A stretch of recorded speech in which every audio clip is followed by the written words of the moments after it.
हे परमपिता परमात्मा, आपको नमस्कार है और नमस्कार करती हूँ मैं आप सभी महान आत्माओं को। आज का दिन बहुत खास है, राधा अष्टमी। श्री राधा रानी के निर्मल प्रेम में सारा वातावरण डूबा हुआ है। जब भी मैं आंखें बंद कर रही हूँ तो राधा रानी के निर्मल प्रेम में रंग से सारे वातावरण को रंगा हुआ पा रही हूँ। जी हाँ, आप सभी को राधा अष्टमी की बहुत बहुत बधाई हो। आज मैं जो कह रही हूँ वो बहुत ख़ास है। मैंने कुछ वीडियोस देखी जिसमें कर्मास को बहुत महत्वपूर्ण बताया गया है। कर्म, हमारा कार्य और हमारे कार्यों से पहले हमारे विचार। बिल्कुल सही बात है। हमारे जीवन में जो कुछ भी हो रहा है सब हमारे कर्म है।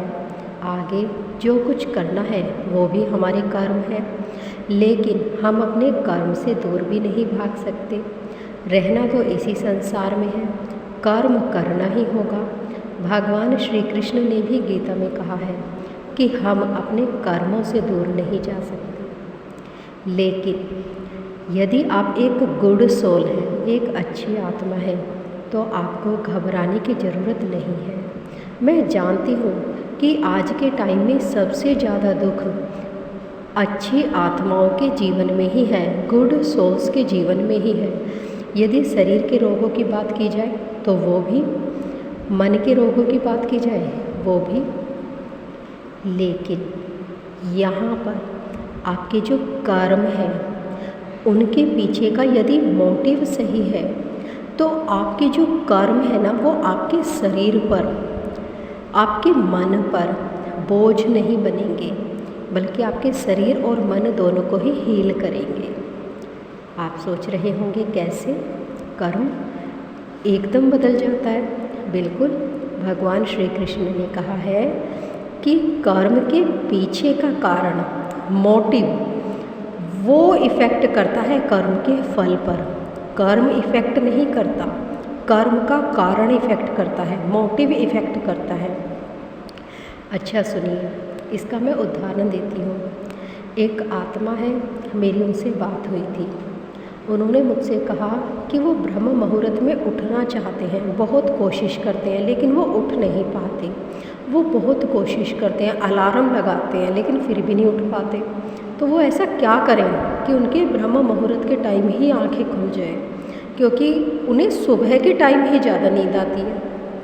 मैंने उनसे पूछा कि आप ब्रह्म मुहूर्त में ही क्यों उठना चाहते हैं?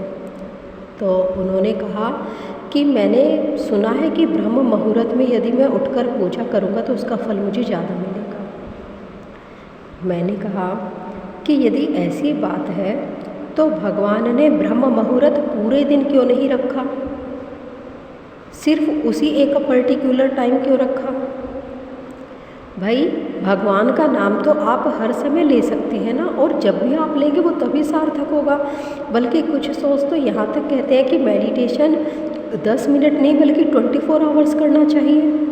तो फिर सिर्फ ब्रह्म मुहूर्त तक ही क्यों अपने आप को सीमित करना? और यदि चलिए आँख खुल जाती है और उस खुलने के बाद भी आपको नींद आती रहती है, आप परमात्मा से कनेक्ट ही नहीं हो पा रहे, तो फिर आपके उठने का कोई फ़ायदा नहीं है।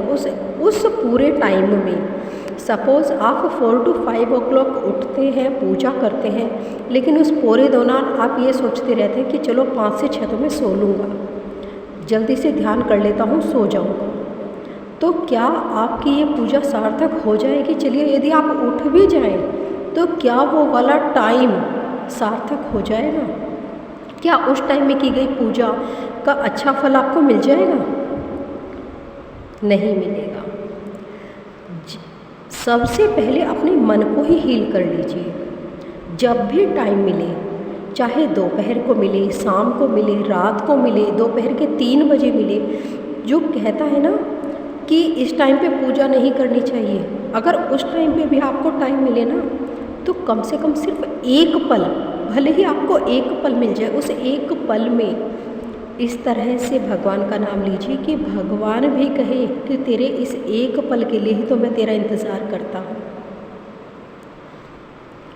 दूसरा, मैंने उनसे पूछा कि आप सुबह को ही क्यों पूजा करना चाहते हैं? तो उन्होंने कहा इससे मेरी नौकरी में तरक्की हो जाएगी, मेरे मेरे जीवन में मतलब जो मैं चाहता हूँ वो पूरा हो जाएगा। तो मैंने उनसे कहा ठीक है, आप एक काम करिए, आप अपने इस कार्य का मोटिव चेंज कर दीजिए। आप डेली अलार्म लगाते हैं लेकिन आप उठ नहीं पाते, तो आप एक दिन परमपिता परमात्मा से ही कहकर सो जाइए कि हे प्रभु, मुझे कल सुबह को ब्रह्म मुहूर्त में उठाना, और मैं जो अपना ये टाइम दूंगा ना वो मैं लोक कल्याण के लिए दूंगा, पृथ्वी के कल्याण के लिए दूंगा, पृथ्वी पर रहने वाली हर आत्माओं के कल्याण के लिए दूंगा। मैं जो भी नाम लूँ प्रभु का उस टाइम में वो सब आत्माओं को सुखी कर दे, जो भी आत्माएं दुखी हैं सबको सुखी कर दे। तो आप देखना स्वयं परमपिता परमात्मा ही आपको उठा देंगे, चाहे कोई भी रीज़न बने आपके उठने का, लेकिन आप पर्टिकुलर टाइम पर उठ जाएंगे, उस टाइम पर उठ जाएंगे। ये मैं कई बार करके देख चुकी हूँ। जिस दिन आपका मोटिव चेंज हो जाता है उस दिन आपका कार्य भी सार्थक हो जाता है, आपका बोला गया हर एक शब्द भी सार्थक हो जाता है। आपको कर्म के पीछे का मोटिव, अच्छा कल्पना कीजिए महाभारत के युद्ध की, जहाँ पर कौरवों की एक विशाल सेना खड़ी थी और पांडवों की सेना बहुत कम थी, लेकिन दोनों का ही कर्म बहुत महत्वपूर्ण था, दोनों ही युद्ध क्षेत्र में खड़े हुए थे। एक तरफ भगवान श्री कृष्ण कहते हैं कि युद्ध में लड़ना आवश्यक है, तो तुम्हें लड़ना ही होगा, और दूसरी तरफ कौरवों की एक महान सेना, महान सेनापति, महान धनुर्धर, लेकिन फिर भी हार गए। कर्म के पीछे का मोटिव, दुर्योधन का मोटिव गलत था इसीलिए वो हार गया, और पांडवों का मोटिव लोक कल्याण के लिए था, सभी के कल्याण के लिए था, इसीलिए वो जीत गए। इसीलिए भगवान श्री कृष्ण कहते हैं कि कर्मों के पीछे का मोटिव सबसे ज़्यादा इम्पोर्टेंट है। इसीलिए आप कर्मों को करने से मत घबराइए, विचारों को करने से मत घबराइए।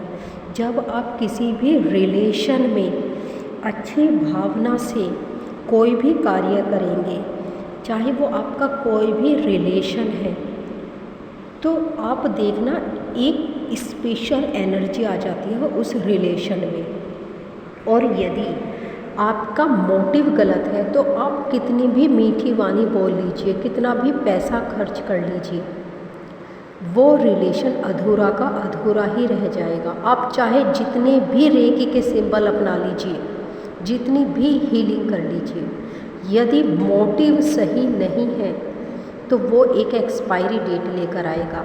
शुरुआत में तो आपको लगेगा कि बहुत अच्छा रिज़ल्ट मिल रहा है, लेकिन उसकी एक्सपायरी डेट बहुत जल्दी आ जाएगी। और यदि मोटिव सही है तो आपको कठिन परिश्रम भले ही करना पड़ जाए, लेकिन परमपिता परमात्मा जब फल देंगे ना तो वो लॉन्ग लास्टिंग होगा, पूरे जीवन के लिए होगा।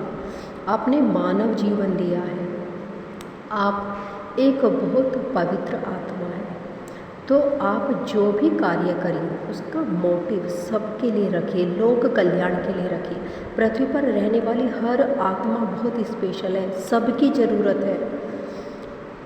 किसी भी एक एनिमल से लेकर पेड़ के एक पत्ते तक की अहमियत है।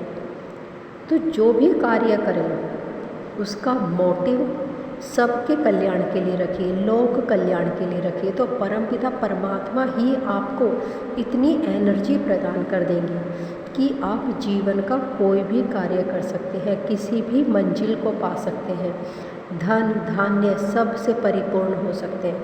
अच्छा, बहुत सारी आत्माएं हैं जो मुझसे पूछती हैं कि मैं उन्हें कोई ऐसा उपाय बताऊं जिससे उनके घर में धन की बाढ़ सी आ जाए, उनके जीवन में जो धन की कमी है वो पूर्ण हो जाए।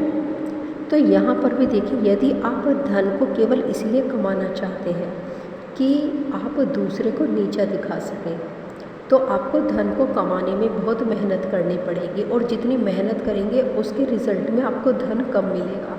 लेकिन वहीं पर यदि आपका मोटिव हो जाता है लोक कल्याण का कि हे प्रभु मुझे इतना धन दो कि मैं अपनी भी आवश्यकताएं पूरी कर सकूं और दूसरों का भी कल्याण कर सकूं, तो स्वयं महालक्ष्मी आपके घर में वास करने लगेगी। और यही मैं सबको बताती हूँ। फिर आप जो भी कार्य करेंगे ना वो सारे कार्य आपके सिद्ध हो जाएंगे। मिट्टी में भी हाथ लगाएंगे तो वो भी सोना बन जाएगी। आप छोटे से छोटा कार्य, सपोज आपके पास ज्ञान तो है लेकिन आप ये नहीं जानते कि आप कार्य को करें कैसे। जिस दिन आप परमपिता परमात्मा से कनेक्ट होकर उनसे प्रार्थना करेंगे तो आपकी प्रार्थना पूरी होगी और उस वक्त आपको खुद परमपिता परमात्मा ही गाइड करेंगे कि आपको कैसे करना है और क्या करना है। धन्यवाद।